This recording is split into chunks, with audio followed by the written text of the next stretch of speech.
Ô, Paulo, vamos começar por essa questão mesmo dos imigrantes. Reality show, Estados Unidos, distribuir cidadania, mas nós temos entre dois brasileiros uma questão envolvendo imigrantes que ficou um pouquinho desfocada e que é curioso.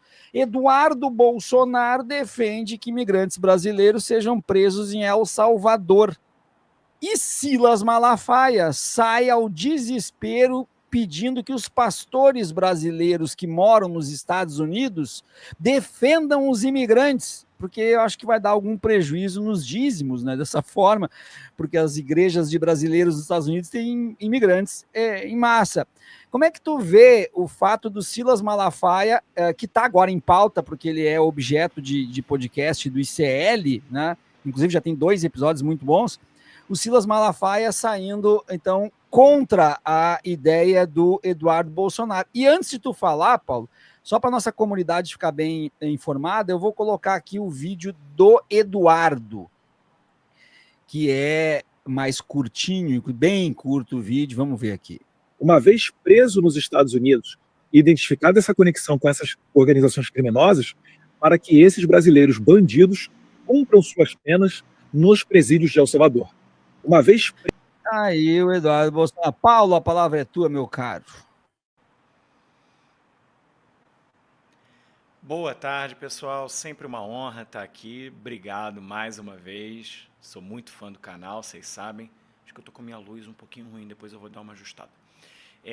Mas, gente, tem que separar duas coisas aí, né? A fala do Malafaia ela é muito pragmática. Ela é uma fala que está olhando diretamente ali para a questão da sobrevivência e da expansão das igrejas nos Estados Unidos, que dependem dessa mão de obra imigrante, que nem você falou aí, né, Viaro?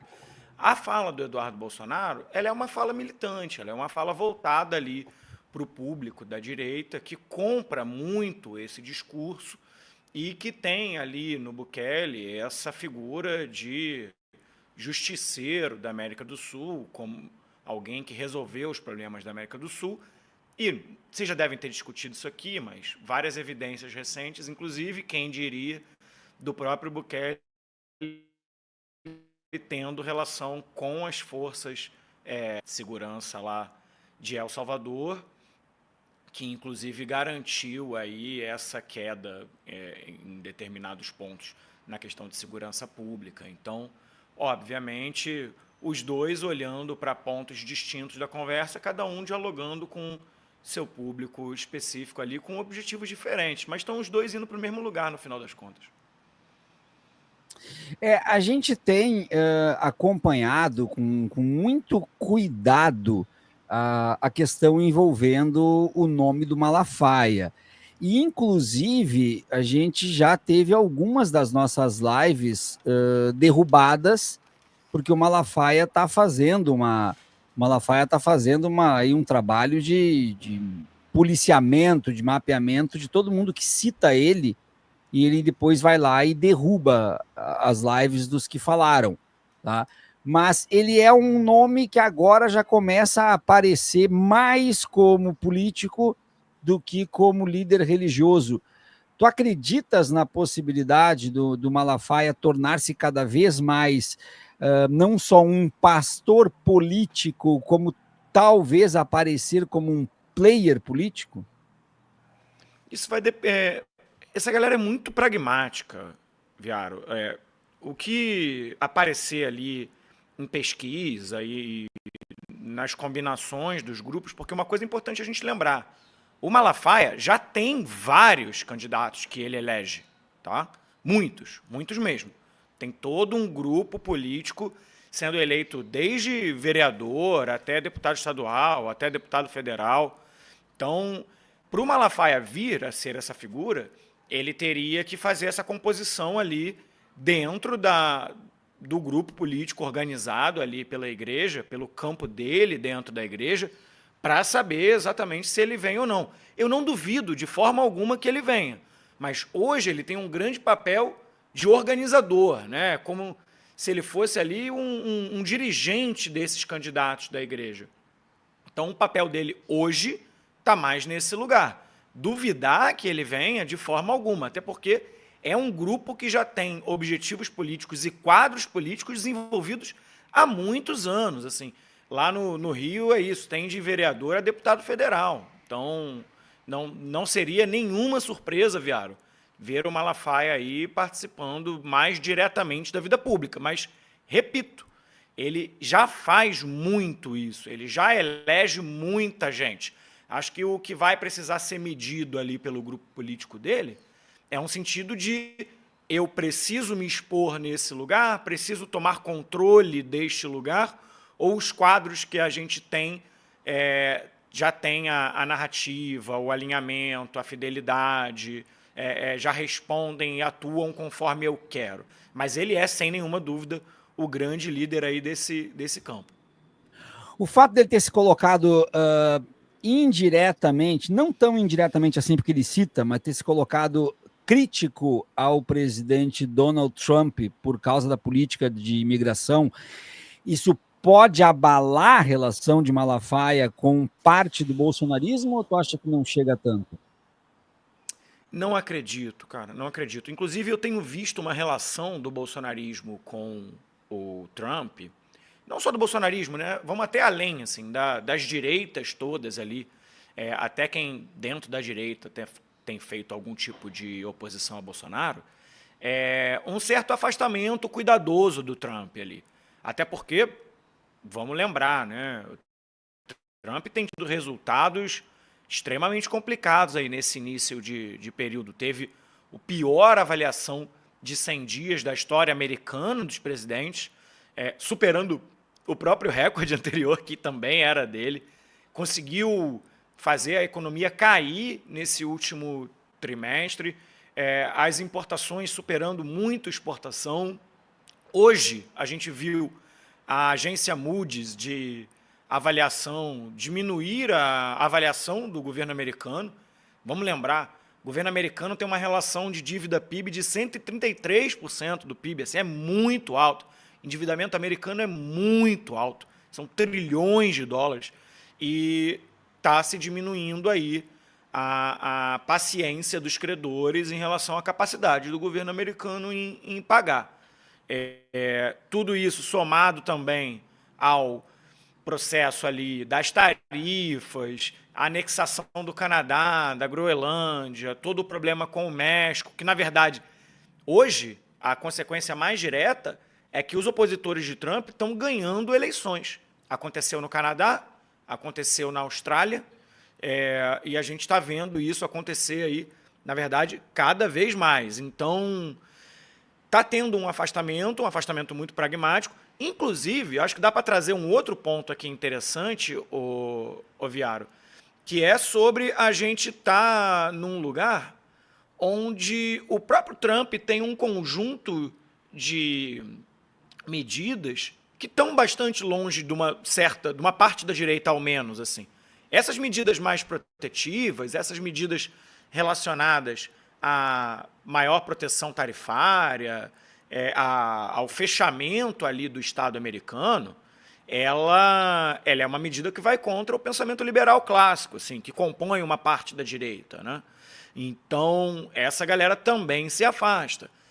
Essa fala dele sobre imigrantes, isso eu acho que é importante também somar, Viaro, ela não é uma fala necessariamente pragmática, tá? Por que eu tô por parte do Trump, tá? Por que eu estou dizendo isso? Por exemplo, o governo Biden teve mais gente sendo deportada do que no primeiro governo Trump, por exemplo. E se você pegar a média desses primeiros meses do Trump, tem muito mais discursos, alunos das universidades sendo perseguidos, alguns pontos ali mais narrativos e um medo, né? A gente vê muito quem está lá falando sobre esse processo do medo de estar nos Estados Unidos, de ir nos Estados Unidos, de pisar nos Estados Unidos. Então, assim, esse ponto narrativo, ideológico, muito bem cuidado. Agora, do processo em si, tá? Ele não tá. Ele não tem essa ação tão pragmática de aumentar tanto o processo imigratório como ele fala que está aumentando. Então, gente, se tudo der certo, um dos meus 4 gatos aparece aqui hoje também, tá? Então, não vão ser... Por favor! Por favor, cadê? Do Fabrício aí hoje não. Na câmera eles aparecem. Pode ser que apareça um cachorro aqui atrás também. Eu tô com meu escritório em reforma, gente. Peço perdão aí pelo mau jeito. Não, tranquilo. Eu quero colocar aqui, Paulo, o vídeo do Malafaia para a gente também poder comentar o vídeo em si. Eu vou colocar a versão português, porque mais tarde eu vou trabalhar os outros idiomas que estão, no mínimo, engraçados, porque ele colocou uma inteligência artificial para reproduzir a voz dele em outros idiomas. Mas, enfim, eu vou colocar em português aqui. Olá, povo abençoado do Brasil. Eu estou vendo muita gente falar bobagem asneira sobre a questão imigratória nos Estados Unidos. Eu vou mostrar aqui algumas verdades interessantíssimas. A primeira é o seguinte: eu estou vendo gente da direita defendendo Donald Trump. Será que nós vamos ter a falta de caráter igual da esquerda, que defende os seus mesmo estando errado, roubando, Zé Dirceu, herói do povo brasileiro, Lula condenado em tudo que é instância, eles continuam apoiando? Nós vamos repetir isso, essa falta de caráter? Se está certo, está certo. Está errado, está errado. Seja direita ou esquerda. Deixa eu dizer uma outra coisa. O queridinho da mídia, Obama, botou muito mais gente para fora da América do que Donald Trump. Agora, o que ele está fazendo, eu não vi os outros fazerem. Parar carro na rua para ver se é imigrante, entrar em casas aleatórias para saber se é imigrante legal, nunca vimos isso. Essa perseguição, nessa modalidade, nesse tempo. Agora, vocês precisam entender uma outra coisa. A grande força do trabalho pesado na América é feita por imigrantes. Os serviços, também o trabalho pesado na agricultura e vai por aí afora. Não é feita por americanos, não. E não é brincadeira alguém do trabalho pesado se legalizar na América. Tem gente lá, 20, 25 anos, trabalhando e não consegue se legalizar. Por quê? Aí você tem que entender uma outra coisa. O americano, tudo deles é business. Dependendo do crime, se você tiver grana, você vai para uma cadeia melhor. Por que interessa manter milhões de imigrantes na ilegalidade? Subemprego, pagar menos e não participar daquilo que eles chamam do social security, a aposentadoria, que pesa em qualquer nação o pagamento de aposentadoria. Então, esse é um jogo business do americano. Grande parte dos que foram para lá, não foram lá para roubar nem nada disso, não. Gente trabalhadora, em busca do sonho americano, a maior potência econômica do mundo, e fugindo, grande parte aqui na América Latina, de crises econômicas. Então, vamos devagar. Não ficar falando arneira e defendendo o que não sabe e falando bobagem. Eu vou mostrar uma coisa do Brasil. Você já viu a Polícia Federal perseguir imigrantes ilegais aqui da África e da Bolívia? Não. Muito pelo contrário. A Polícia Federal intervém quando essa gente está sendo escravizada. O que tem no exemplo do Brasil? Você já viu perseguição aqui nas ruas, em casas, para botar para fora boliviano e africano? Ei, vamos devagar com a louça. Não fala o que vocês não sabem, não. Não fica aqui defendendo o indefensável, não. Esse é o jogo. E eu critiquei e repito aqui. Os pastores americanos não vêm aqui tapar sol com peneira, não. Que tem poder e influência política, todo mundo calado e omisso nessa vergonha de uma perseguição implacável que nunca houve a imigrantes trabalhadores. Tenho dito, Deus tem misericórdia. Aí, Paulo, o interessante é o seguinte, né? Ele criticou abertamente os Estados Unidos. Ele vai também aqui contra o discurso do Eduardo Bolsonaro, que fala em prender todos aqueles que estão ilegais. Ele deixa bem claro que tem gente honesta que está ilegal, porque é difícil de tornar-se legal. E critica, inclusive, a exploração da mão de obra dos Estados Unidos em cima desses imigrantes e convoca os pastores. E aí, aqui neste vídeo, é quando ele chama, como se diz na minha terra, na chincha, os pastores. Eu vou colocar um trechinho só desse outro vídeo, e aí depois eu vou te propor uma pergunta. Eu dirijo a minha palavra ao povo abençoado dos Estados Unidos e da minha nação, Brasil. Eu quero falar sobre a vergonhosa, injusta perseguição ao imigrante trabalhador nos Estados Unidos. Vem desde o governo Obama, Biden, intensificado agora no governo de Donald Trump. Também vou falar. Cadê os pastores americanos? Que têm uma força política, estão calados e omissos diante de tanta injustiça. Quero dizer de antemão, eu concordo. Põe para fora imigrantes com ficha policial, que estão dando problemas, que estão na cadeia. Põe para fora. Protejam as vossas fronteiras. Mas não é isso. Nós não estamos tratando disso. Nós estamos tratando de imigrantes trabalhadores que estão sendo perseguidos implacavelmente e de maneira injusta. Eu quero citar palavras de Jesus em Mateus 5:20. Se a vossa justiça não exceder a de escribas e fariseus, vocês não são dignos de entrar no reino dos céus. Eu vou colocar uma parte de um vídeo para você ver um imigrante trabalhador tá dentro de um carro. Até aqui já tá bom. Paulo, a gente pode dizer aqui que a partir do momento que isso atinge os números de membros de igrejas e de dizimistas, sobretudo imigrantes, porque igrejas de brasileiros nos Estados Unidos é basicamente imigrantes, e o Malafaia tem inclusive uma igreja em Boston, o Malafaia passa a farinha pouca, meu quinhão primeiro, dane-se o que pensa Eduardo Bolsonaro, dane-se Donald Trump, dane-se a grande nação estadunidense, e agora eu quero que os pastores venham junto comigo para defender esses imigrantes, para não afetar o número de membros das igrejas. Malafaia continua sendo Malafaia e não tem, de fato, uma linha ideológica que o segure quando a questão da igreja estiver em primeiro lugar? A ideologia do Malafaia é a igreja, né? E assim, vamos inclusive lembrar, Viaro, eu gosto inclusive de fazer essa reflexão. Uma boa parte desse campo, eu tive a honra de fazer a campanha do Lula com evangélicos em 22, né? Para quem não me conhece, eu trabalho com marketing político. E uma das coisas que foi muito lembrada ali naquele momento é que uma boa parte desses líderes evangélicos estavam juntos no primeiro governo, do primeiro e do segundo governo Lula, se afastaram mais ali na entrada da Dilma. É uma galera extremamente pragmática, é um projeto de poder, efetivamente. Isso a gente não pode esquecer. E eu gosto muito de separar, Viaro, o que é o pastor, o dono, quem está ali dominando esse processo, com as pessoas que estão frequentando a igreja, recebendo acolhimento da igreja. Acho importante a gente fazer essa diferenciação para a gente entender porque são projetos de poder que trabalham num processo de acolhimento a pessoas que são mais vulneráveis, num lugar, inclusive, onde o Estado falhou. Tá? Acho que é importante dizer isso. Assim, é ali que aquelas pessoas conseguem emprego, é ali que aquelas pessoas conseguem perdão, é ali que aquelas pessoas conseguem alguma melhoria de vida, é ali que aquelas pessoas conseguem uma coisa de amizade. Eu recomendo muito, inclusive, o livro do Juliano Speyer, os livros dele, inclusive, os podcasts, quem quiser ouvir, são muito bons, assim. Ele foi, inclusive, ele foi inclusive o consultor dessa série da Globoplay. Foi o Juliano Speyer que foi o consultor para a construção do roteiro. E são coisas emocionais que a gente fala muito pouco, né, Viaro? Por exemplo, é o momento ali onde aquela pessoa se arruma, onde ela sabe que pode conhecer alguém novo, que tem algum momento ali para melhorar a vida dela, tem todo um processo de emocional, de colocar ali para fora uma carga emocional. É um processo muito forte, tá? Pra gente, eu acho que a gente tem que partir desse lugar, tá? Bem, dito isso, sim, Malafaia e estou fazendo essa resposta longa para dizer que Malafaia é um grande igrejeiro, o negócio dele é a igreja.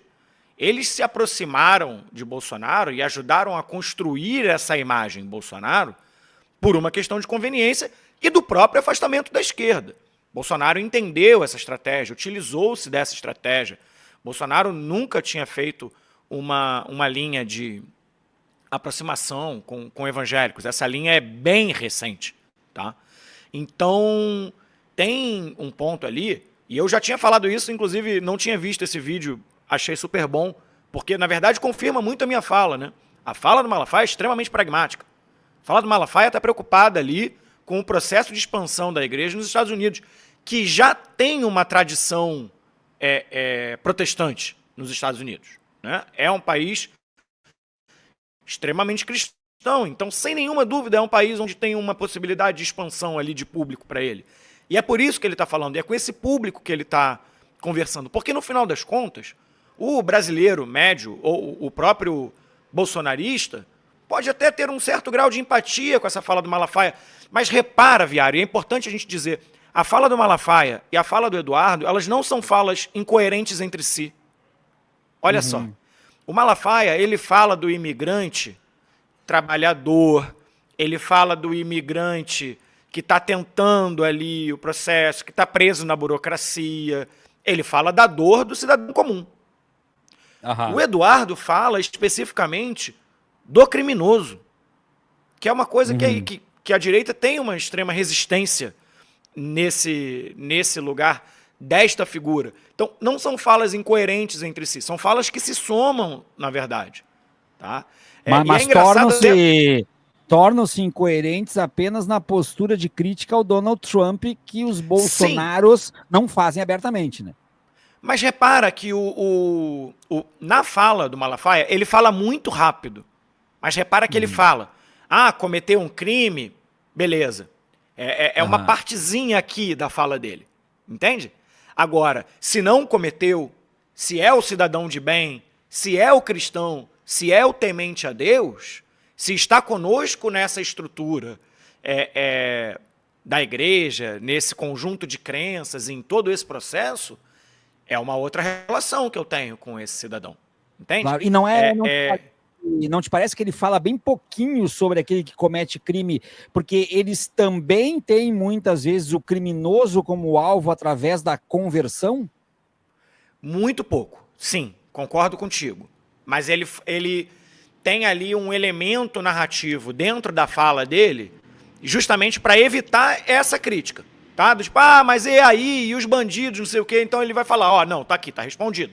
Eu falei aqui, no segundo tal, tá ali, tá dito. Então vocês não podem me criticar disso. Isso que vocês estão falando, eu concordo com vocês. Essa linha mais radical, eu concordo com ela. Agora, a gente precisa olhar aqui para quem está sendo perseguido, para quem está sendo... Porque, inclusive, isso versa muito sobre a narrativa protestante. A perseguição é um grande ponto que eles sempre usam. A cristãofobia, a perseguição contra o pobre, a perseguição do governo, a perseguição dos ricos. Isso é uma coisa que eles abordam o tempo inteiro sem nenhum medo de incoerência. Então, não vejo um afastamento entre os dois discursos. Assim, acho que eles se somam, na verdade.